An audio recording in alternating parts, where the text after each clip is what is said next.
4, we believe that freedom and security go together. That the advance of human liberty can only strengthen the cause of world peace. There is one sign the Democrats can make that would be unmistakable, that would advance dramatically the cause of freedom and peace. Speaker Pelosi, if you seek peace, if you seek prosperity for the Democrat Party and your friends, if you seek liberalization, come here to this gate, Miss Pelosi. Open this gate, Miss Pelosi. Tear down this wall. The wall outside your mansion. The walls outside your liberal friends' mansions. For it is you who don't want us to have a wall. Your number is 666. Now, no one else can bring you Iron Maiden and Reagan in one paragraph. But when will all the libs who want no walls take down their own? We can't have a wall to secure people coming to a country, but they can have walls to secure their house. Now, why is it they have walls? Maybe, and we know it's not going to be reporters in general, but maybe some of the people can come around with microphones and ask the people who have walls around their house but don't want a wall at the border why that is. What is it they have the wall for? Zuckerberg, Cher, Beyonce, the Clintons, Pelosi, Obama. How about the dope pope we have? Vatican has walls. Tear down those walls. What about J.K. Rowling, right? The great anti-wall activist who has walls and borders around their property. If it doesn't matter for our country, then it shouldn't matter for their house. This is the Reality Check, December 12th, 2018. Doing a Wednesday show instead of Tuesday night because we want to be fresh and ready for the news. So we're going to go over the UFC 231 review, news of the week. We'll do the Snowman. We'll talk about experts, and of course, as always, more. So, they had the big meeting yesterday on TV. Nancy Pelosi only wanted it private because she didn't want to embarrass Donald Trump. That's so nice of Nancy. God, she's such a great person. It's funny, they want the meeting private, but the minute it's over, I mean, they run so fast. Every time after these meetings to get to the camera to start talking. Why?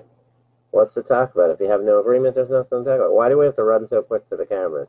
I mean, I've never seen, the only time I ever see people run faster, besides athletic events, is when you're at the swap meet and someone picks something up and you say it's more than a quarter. Man, I see people run like crazy. But besides that, nobody runs faster than Nancy Pelosi and Chuck Schumer to those cameras after every meeting. It's amazing. Some of the laziest people that probably have maids and servants to tie their shoes. Man, they run really quick to those cameras. I mean, I'm telling you, woo, crazy.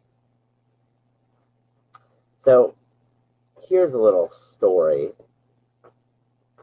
and it could lighten up the mood. It's a holiday story, but it could actually get you angry. Now, this was from the Michael Savage show yesterday.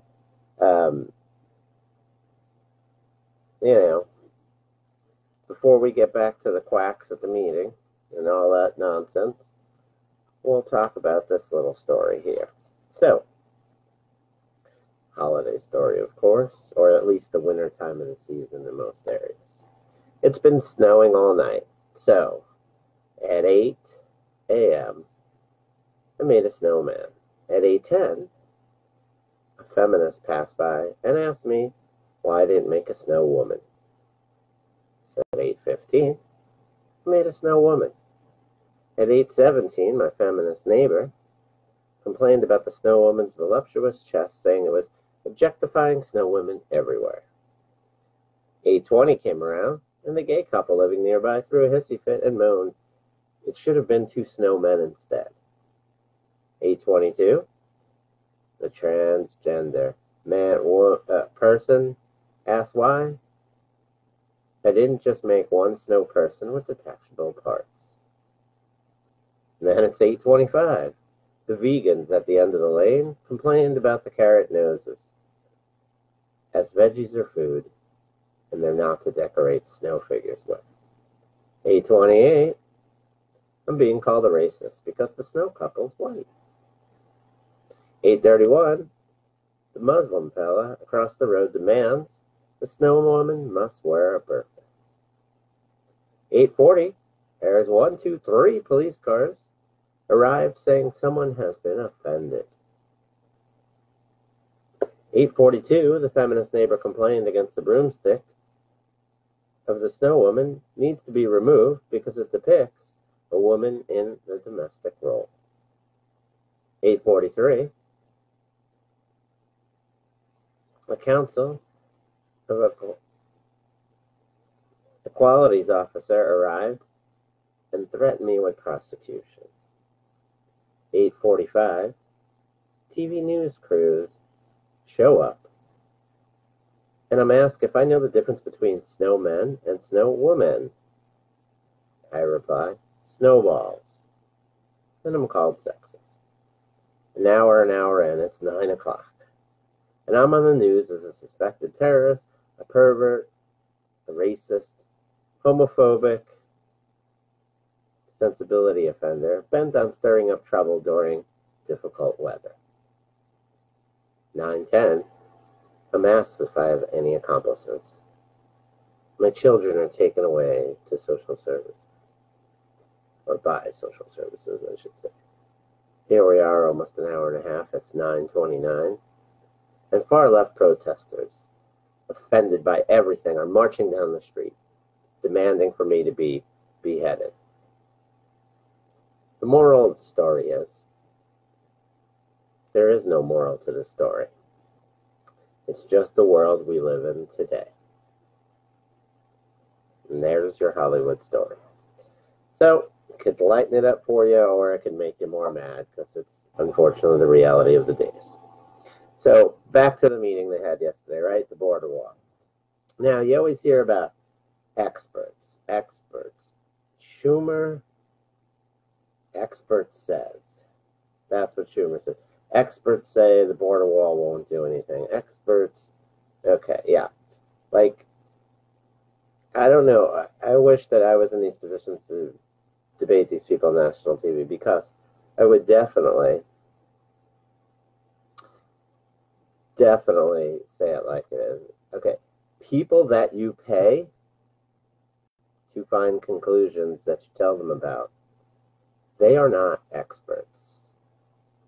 They are paid employees. Paid employees say the wall won't work. That's what you should say. Paid employees say global warming is real. You know, that's great. All my paid employees say I'm the greatest boss ever.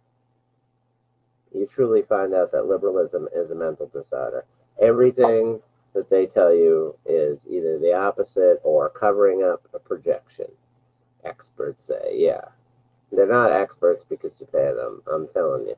Trust me about this. Now, on more news,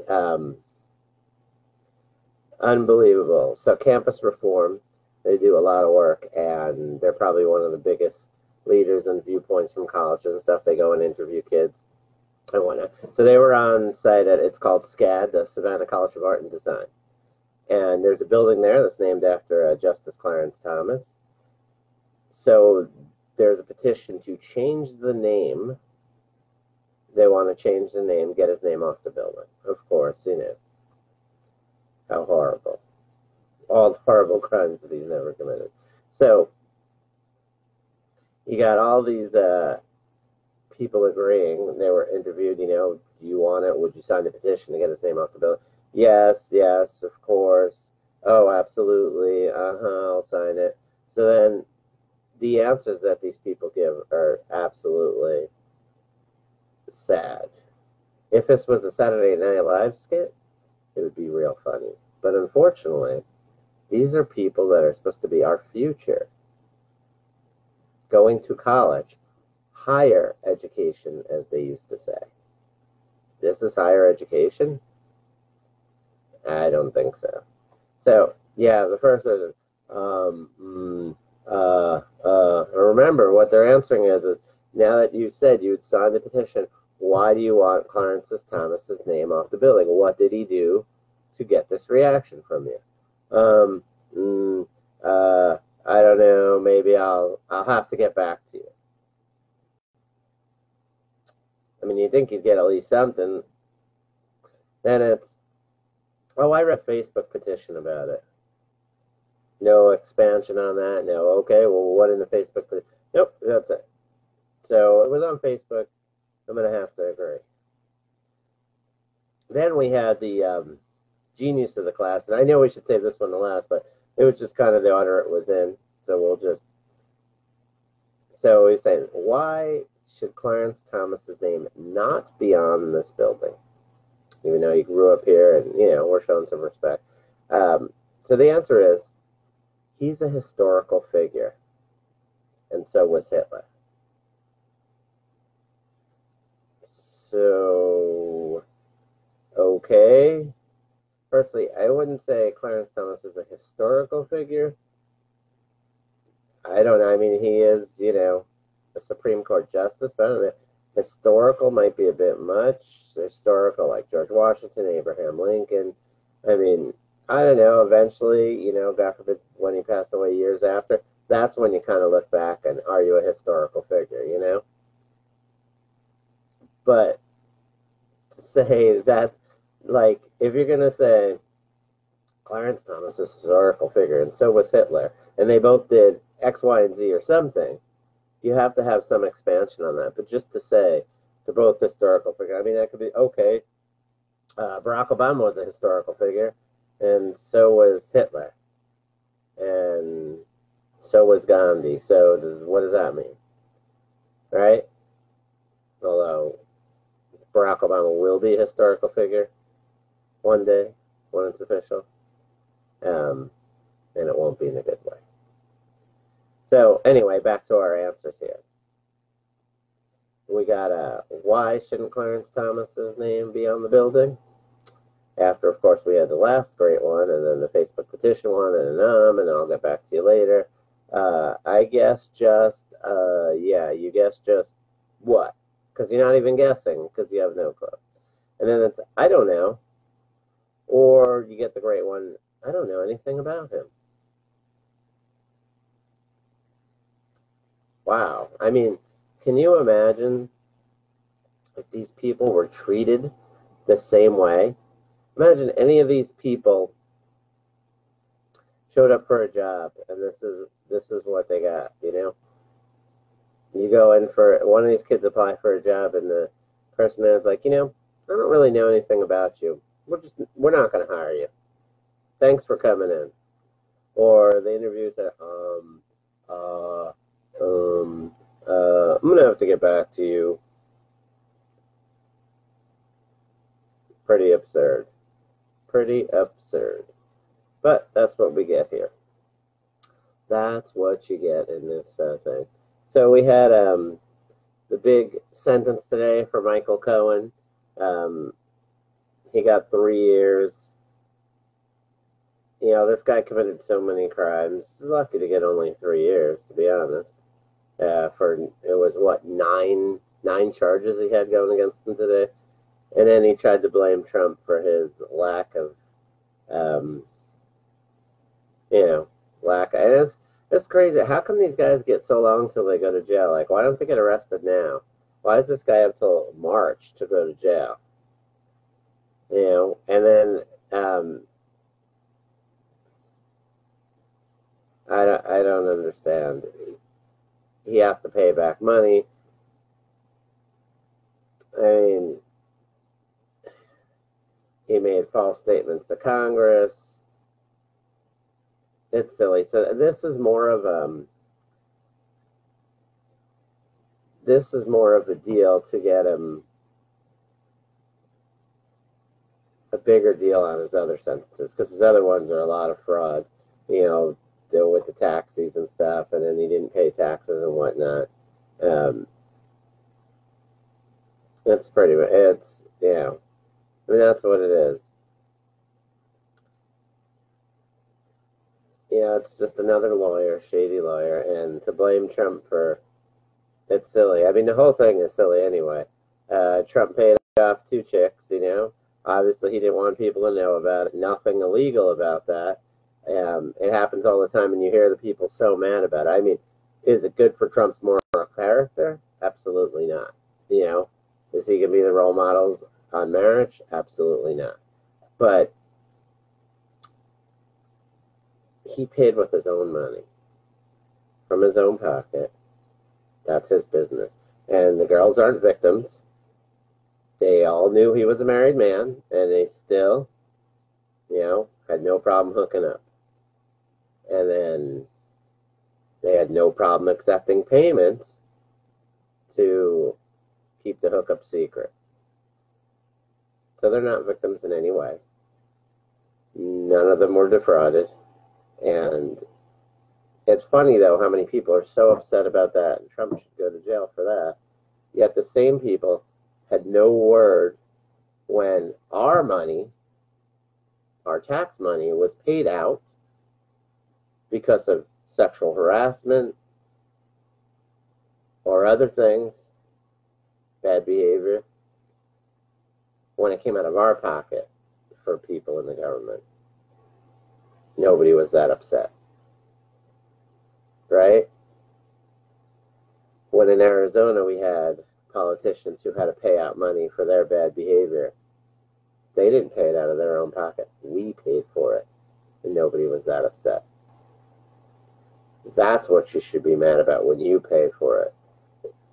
If somebody else, which was bad behavior, if somebody wants to have an affair and they want to pay to keep it secret, not morally good, but that's their business, nothing illegal about it. But when I'm paying for somebody's sexual deviance or misconduct, and they don't even have to put any of their own skin in the game, ironic, that's ridiculous. So now, let's go back to the less serious headlines, shall we? We lighten it up. You know. So Macron pleads with protesters to honor France's long legacy of peaceful revolutions. That's pretty funny. Jesus wondering who little white baby in the nativity scene is supposed to be. Heisman winner proves if you work hard and believe in yourself, you too can have journalists try to ruin your life. Church solves tardiness problem by volunteering all latecomers to children's ministry. Here's a good one. The Clintons, they're on their tour. The Clintons outnumber the crowd at their latest speaking engagement. And yes, they actually canceled their next event. But, you know, church ends each service by voting on which worship singers will return next week. That's something we can see in the future. That's not that far off. Now, a homeless man convicted about the size of his cardboard box home. He was inches over the maximum size. So those are the less serious headlines in the world today. Now, let's see.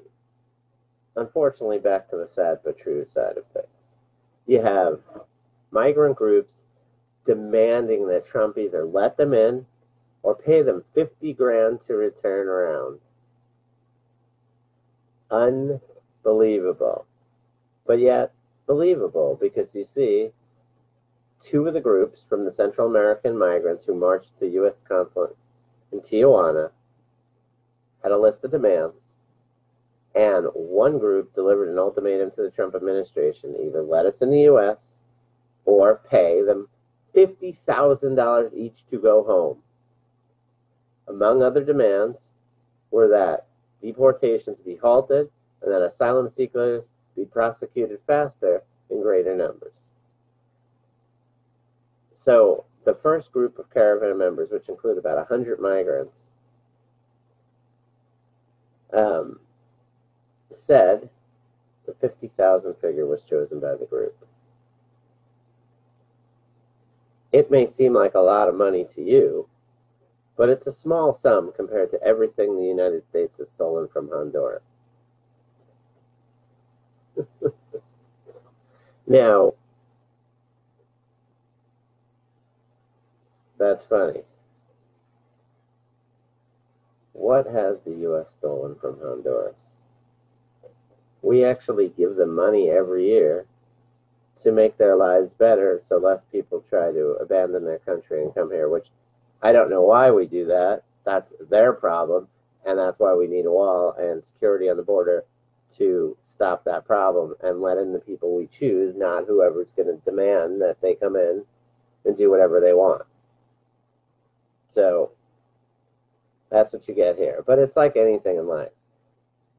If you run a store and you let people steal because you're like, I don't want to get anyone hurt, and you end up putting yourself in greater danger, because then they're going to steal more. They're going to tell other people it's easy to steal, and they're going to think it's their right to steal. And then every day they get that shopless. I need beer today. I need steak today. And the one day maybe a security guard or someone else in there stops that, they're going to get hurt because these people think it's their right to get that stuff. They feel entitled because you've been letting them steal. You know? That's what it is, right? Did you hear about California nuns embezzled $500,000 for trips to Vegas? So as a pair of California nuns allegedly embezzled $500,000 from tuition and other school funds and used it to pay for gambling trips to Vegas. They kept their scam going for about a decade. So they pilfered from the St. James Catholic School in Torrance. It's about 26 miles south of Los Angeles. The Archdiocese of Los Angeles Media Relations Director Adrian Alarcon was the one telling the story. So, school official told the parents the woman sold for $500,000. Crazy. So in a letter to the parents, they had a, just say it was money stolen was substantial. So it came to their attention during financial reviews in connection with the change in leadership at the school. No one else was implicated in the alleged embezzlement scheme. So the school had always operated in the black, making it less suspicious. And they just had a routine audit ahead of somebody's retirement that had been with the school for 28 years. So the nuns allegedly used a forgotten bank account set up by the school in 1997. So they handled the tuition checks before giving them to the bookkeeper for processing. They would deposit some of the checks into the forgotten account and endorse the checks with St. James Convent instead of St. James School. So, unbelievable. Who can you trust these days, right? Sometimes, no one. And that's what it is. Now, what do we have? Let's go UFC 231. We can review it. Big night of fights. So in the first one, we had the Jimmy Manawa fight versus Thiago Santos. I thought it would be a second round KO for Santos. Exactly right. Second round KO for Santos. It was a fight of the night. And that's a huge KO for Santos, moving him. Pretty much he'll be able to fight somebody who's in the top 10. Now he's 20-6. Manawa 17-5. Thiago just walked through Manawa's reach advantage and just hit him with some powerful shots. So it always scares me, though, when I get the first one on the card totally right. It means I'm going to get a lot more wrong. So in the second fight, I had it a unanimous decision for Hakeem Dawada against Kyle Bosniak. And the judges had a split decision for Hakeem. So it was 30-27, 30-27, and 28-29. It was Benoit Rosell, which I don't know what fight Benoit was watching. I mean, it was clear Hakeem took the advantage, dominated the fight. I mean, I know Kyle has heart. He stood there and took it. But Hakeem dominated the fight and took it to him. He won every round pretty clearly. And if you want to even give one up, hey, let's just give this guy a round, he still won at least 2 rounds to 1. At the worst case scenario, and you have a judge here who, did they just put the scores backwards, or were they watching another fight? I mean, when you have 2 judges that scored 30-27, have that much discrepancy. I mean, 29-28 is one thing in favor of, but to be on a losing, I mean, crazy. But Hakeem wins, goes to 9-1, and I'm sure he'll get a tougher opponent the next time. And, for Kyle, I mean, he's still a young kid developing, and he's got a lot of heart, but, he's just got to get that skill level up more. So the next fight, the Cowboy Alex Oliveira against Gunnar Nelson. So I had a split decision for Alex. I thought he could tough it out. Gunnar's, he's, he looks awesome sometimes and sometimes not so much. And I thought Oliveira was definitely a tough competition for him. Turned out that I was totally wrong. Gunnar Nelson, second round submission. He showed how well he can handle a well-rounded Alex Oliveira. And so good fight for Gunnar. That'll definitely move him up the charts, and hopefully for him he can continue the consistency, because when he first came up, he definitely looked like somebody that can contend and maybe win a belt. In the co-main events, we had Valentina Shevchenko against Joanna Jędrzejczyk for the 125-pound belt. I had it for a third-round KO for Valentina. Joanna's looked a bit iffier last few fights. She looked much better this fight, Joanna, but Shevchenko still outpowered her and won a unanimous decision. I think for Joanna, she should just move back down to 115. At 115, she could be a top 2. At this weight, I think it's going to be, obviously it's going to be tougher for her. Bigger weight class and whatnot. But, I mean, she at least had a decent showing, Joanna. I think she moved back down to 115. And for Valentina, finally she gets a belt after being denied a few times before. She's really owned Joanna in general. She's beat her in other forms of mixed martial arts. I think this is her 4th win against no losses. For Shevchenko, maybe it's a fight. She has 2 interesting options to defend her first title defense. Jessica Ai, who's been really good lately, and of course Nico Montano, who was the champ and was stripped of the belt because she couldn't fight. So either fight there would be good. I'd rather see the Nico fight first, just kind of unfinished business. Either Nico gets that belt back or Valentina solidifies the belt, and then Jessica Ai fight would be good. But either way, I don't think it's that wrong. But for this fight, it was Valentina overpowering Joanna. I mean, she just looked crisper. I mean, she's got a full skill set, and she showed it, and that's how she got a pretty easy decision there. The main event, Max Holloway against Brian Ortega. Now, Brian Ortega obviously was undefeated, 13-0, first person, like I said, to take out Frankie Edgar. He looks just so big for the weight class. I mean, it's amazing that he can even make the weight. And, you know, I thought that Ortega would win by a fourth round TKO, and it was a fourth round TKO, but Holloway won. Holloway, who hadn't fought in a long time, had showed no rust at all.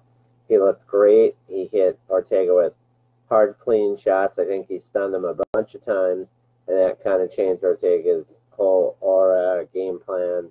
You know, I mean, Holloway was just hitting him hard and often. And as the fight went on, it was just wearing down Ortega, and just the beating just kept on coming. I mean, the fight was, Ortega's tough. He stood in there, but the fight was stopped when Ortega's left eye was bloody and closed, totally closed shut. So it was a doctor stoppage. For Holloway, that's a 13th straight win. So he definitely put an exclamation point on it. I mean, he showed that he is the class of this division. And, you know, he silenced that Ortega train a little bit. So, I mean, for Holloway, you know, maybe a Holloway-Ferguson fight like we were going to have at one time. Maybe Holloway-Edgar. You know, I don't know. For Ortega, I think he should really move up to the 145. I mean, that might be some of the problem. He cuts a lot of weight. I mean, the guy he just looks so much bigger. Like I said, when he fought against Frankie, he looked huge. Fighting against Holloway, he just looks so much bigger. You know, if he's staying at this weight class, maybe a fight with Jose Aldo. That could be a good one. That'll be entertaining, you know. Does Aldo have one last stand, or is Ortega going to reaffirm that, you know, maybe that was just a bad night? So that'll be interesting. What's more exciting even than that card was the next card, UFC 232. Now, thinking back throughout the year, I think this is probably, hopefully nobody pulls out or gets hurt or gets in trouble, gets suspended. But if the card can stay the way it is, to me, I think it's just a super exciting card, the way you want to close out the year. You know, December 29th in Las Vegas, the Mecca of MMA. You have just the prelims alone, the names on it. Arlovsky, Zagano, BJ Penn, Uriah Hall. I mean, you have two Hall of Famers. You know, you have one person who was almost thought of as the future at one time. And then you have a girl that's been in the mix for a championship. Just on the prelim card. That's big names for that. And then you go up the fight card, and there's so many interesting fights. You have Chad Mendes versus Volkanovski. Now, Chad Mendes, this is a second fight back from a 2.5-year suspension. And I'm looking around, reading stuff, and it looks like people aren't giving him much of a shot. Chad Mendes, who was one of the top people in the weight division, came back after 2 years and showed no change. I mean, you got to remember who Chad Mendes was. And people are saying that, I mean, they think he's going to get taken down in this fight and worked. And Chad Mendes is a top-of-the-line wrestler. He had McGregor on the ropes. He just gassed out in a fight that he was a last-minute replacement. Chad Mendes is a tough guy. It ought to be an interesting fight. Yeah, Ilir Latifi versus Corey Anderson. Corey Anderson's game, he's got a nice skill set, but Latifi is just a strong dude. He's like a bull. That'll be an interesting fight. Then we have Michael Chiesa against Carlos Condit. So, which Carlos Condit's going to come out? He's looked pretty rough in his last couple of fights, but I think down inside he's probably got a few more good fights left. You know, he was close to the top of his game, and then he decided to retire for a little bit. So hopefully the old Carlos comes back, and that will be an exciting fight. And then for the co-main event, you have Cyborg versus Nunes, which two different champs fighting ought to be a very interesting fight. I think Cyborg walks through Nunes. I do. I know that Nunes has a puncher's chance. She hits hard. She's upset people before, obviously, Ronda Rousey, but I think Cyborg is just a different beast, and she will go through Nunes. But it'll be interesting to see. And then, of course, in the main event, you have the return of one John Jones, who's been suspended for a year and a third. Last time we saw him in the octagon, he beat Cormier, and of course, that didn't count. He got suspended. So John Jones returns. I remember the last time when he had a big laugh, he returned against OSP, and he looked pretty rough. So now he's going against Gustafsson, who Gustafsson gave him his toughest match. I would say that was the first time in his career. Like, I know the first John Jones match. The first John Jones Cormier match. Cormier was always in it. He wasn't that hurt, but John Jones was in control of that fight.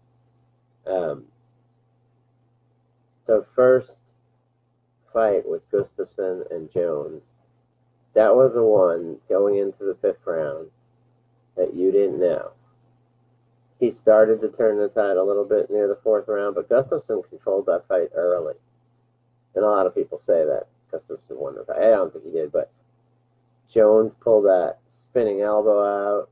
You could see Gustafsson was changed after that, and he just put everything out there in the 5th round, and he showed why he would be considered the greatest ever. If, obviously, he didn't get in trouble outside of the sport. But it's a very interesting fight. Can the best come out of Gustafsson like it did in the first John Jones fight? And will John Jones come out great off of such a laugh? Or will he come out sluggish like he did against OSP? If he comes out like that, Gustafsson has a huge chance.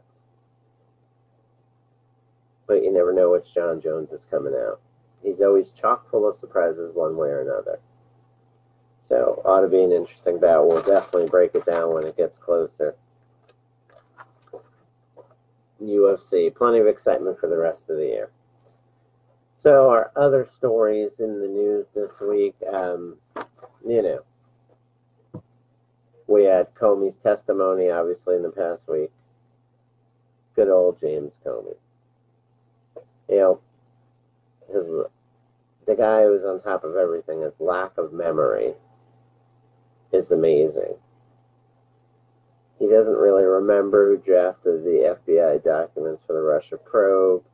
Doesn't really know who had the authority to launch it. He doesn't remember that Steele worked for Fusion GPS. But he does remember that the investigation was not political at all. James Comey. Amazing, right? Could it possibly be true? Or is it just selective memory? It was 245 times during testimony that James Comey told House investigators he didn't know, didn't recall, or couldn't remember things when asked.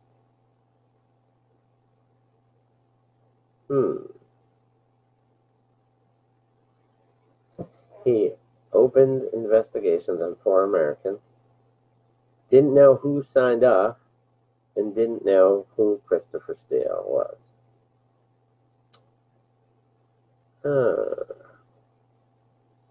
Did Comey recall who drafted the FBI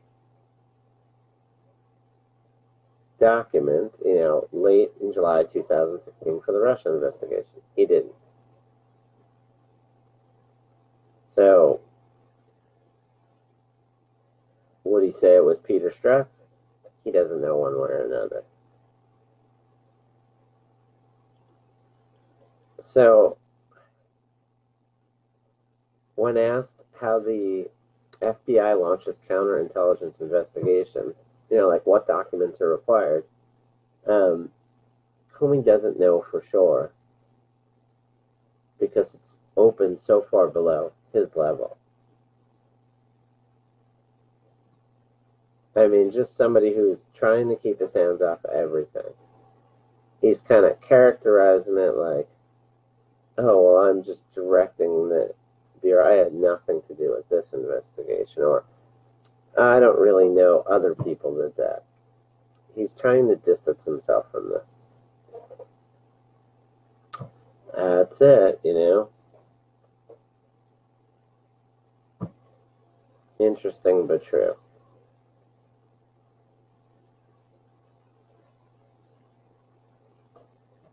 Not taking credit for anything, not knowing anything, there's James Comey, friend of Robert Mueller. Now, let's see, what else do we have here?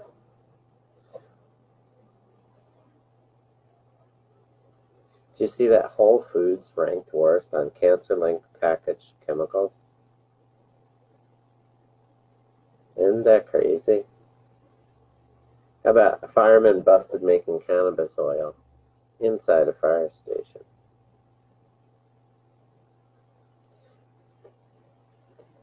How about Justice Kavanaugh? A lot of people had said, we fought for honesty. We didn't like that fake stuff was being brought up about the guy ruining his character, but we know that Kavanaugh wasn't a true conservative. And although the media and all the people wanted to make you think that this guy was above and beyond and stuff, he was a conservative, but for certain now, even though a lot of us knew before, that he's not a conservative. You just know it. It brings back of Sandra Day O'Connor and Anthony Kennedy, Soder, John Roberts, brings back memories of that. Here's a guy who's not conservative. He voted to keep funding for Planned Parenthood. He's not the big anti-abortion person they said he was. We knew.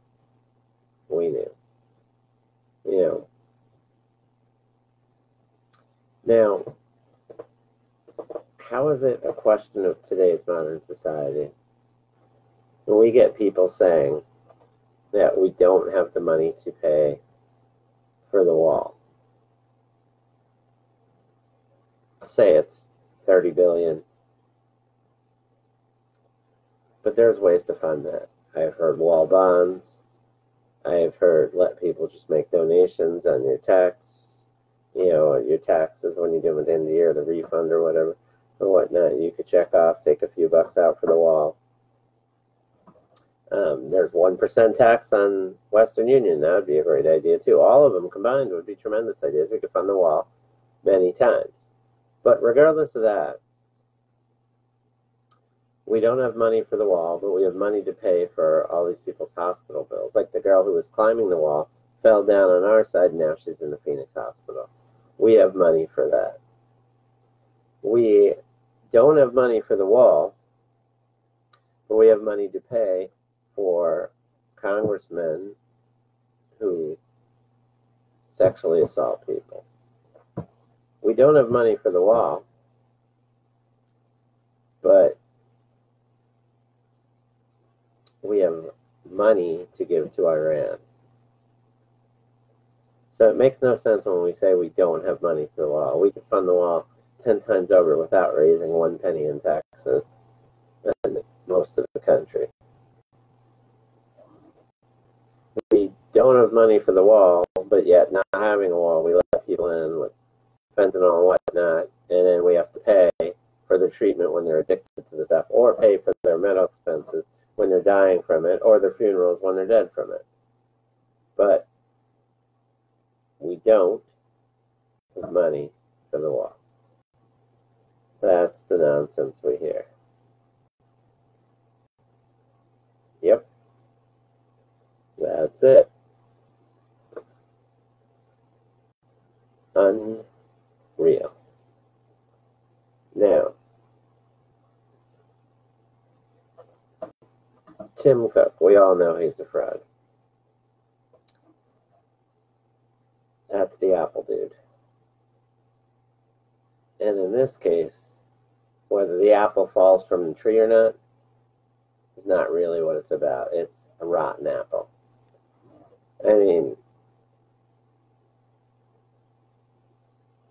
it's crazy. Here's a guy who tells us Apple doesn't support anyone pushing hate. They won't let them on Apple's products. It's values. It's the right thing to do. A common Obama phrase. Tim Cook. Now, you can take the easy shots and say, look at all the rap songs, people talking about raping or hitting women, doing all that shit. And I'm a fan of rap music, not that type particularly, but that's all on Apple products. The F this, the F that. That's all on Apple products. Farrakhan, I'm sure he's on the Apple products there. But Tim Cook is the same clown who doesn't support anyone pushing hate, who wouldn't open a cell phone for police when they asked for his help. A cell phone of a terrorist, not maybe a terrorist, not could be a terrorist, the cell phone of a terrorist to possibly save lives. The same clown who Apple doesn't support anyone pushing hate can open up a cell phone. So that's twofold right there of why he's a fraud. If you didn't like someone pushing hate and you can help the cops by opening up that cell phone, you would gladly do it. That was one. But do you think that was it? No, that wasn't the reason. The reason's number two, right here. The reason why he didn't want to open up the cell phone is very simple. If he opens up the phone, then other people get nervous, their phone can be opened up, right? That's common knowledge. You as a customer, hey, maybe you can open up my phone. True. But most people wouldn't care in that situation. I mean, to be honest, let's say I was missing and my phone was on the ground. I would want them to open it up, look at it, find out whatever they could. But who's the people that don't want their phone open? People pushing hate. They don't want to be known. People pushing drugs. You don't want them to open up your phone and find out you're a drug dealer. Or maybe you're a pimp. So Apple doesn't care less about that. And that's the real reason why they didn't open the phone. Because actually, they are for people pushing hate. As long as it makes them money. But when you can attack people that other people are against, they're all for that. And that's why you see so many people come out and attack Trump. It's a simple thing. When somebody's at your face, you can't confront them. But if everybody else is kicking and laughing somebody in the ground, yeah, you'll drop a kick too, because it's an easy thing to do. It takes no courage. It's not the right thing to do, Tim Cook. It takes no courage. You can kick people when they're down. When it comes to taking a stand and saying, we won't stand for terrorism, the apple, you see, is rotten to the core. Rotten to the core. And that, my friends, is what you find out, right? That is it. So, remember, 140 Democrats refused to vote yes on a resolution condemning voting by illegal aliens in our country. Now, think about that from the core of this all. These stupid votes they have, the resolutions condemning this. We condemn, somebody shooting a missile, or we condemn the death of Khashoggi, whatever. This all worthless. That's like your kid breaking something for the 50th time. You're like, and don't do that again. I condemn it. And then they break something, and don't do that again. I condemn it. That means nothing. Actions speak louder than little words like that. But yet, the little words like that, they won't even agree with. That's how deep the disease is in these people. They won't even vote on something that has no power. Just putting their name on something saying, we don't want illegals to vote. And that's why they don't want voter ID. And that's why every election you see is a fraud. There's really no true elections anymore. Because you have people that look the other way when illegals are voting. When the dead are voting. When people have voted twice. They look the other way. They can't even condemn it on a resolution that means nothing. You know? Think about it.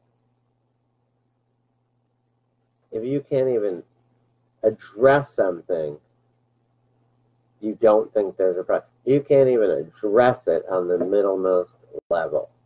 You're not even saying do something about it because maybe you'll feel somebody that would get hurt. You're just saying even say that it exists, and they can't because they don't want to even come close to admitting the fraud that they perpetrate on the people. The elections they've ruined, the lying, the cheating, and the stealing. You know? But, whichever.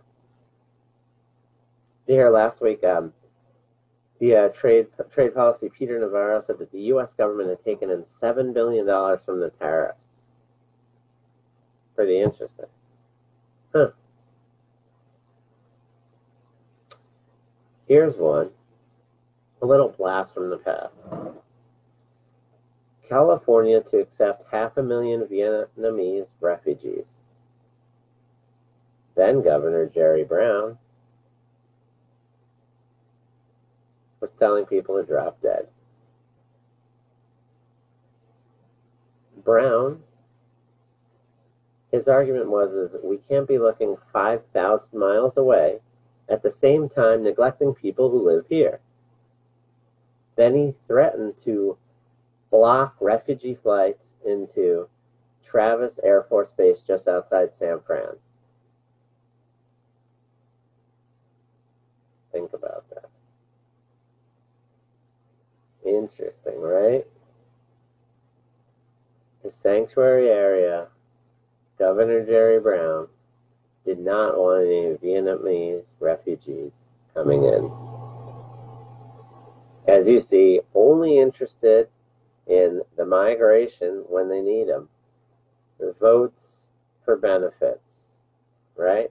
No interest in actual human beings coming here. That creates businesses and that gets people jobs. All they care about is anybody who could be on the public dole. This way, they're going to vote themselves a raise.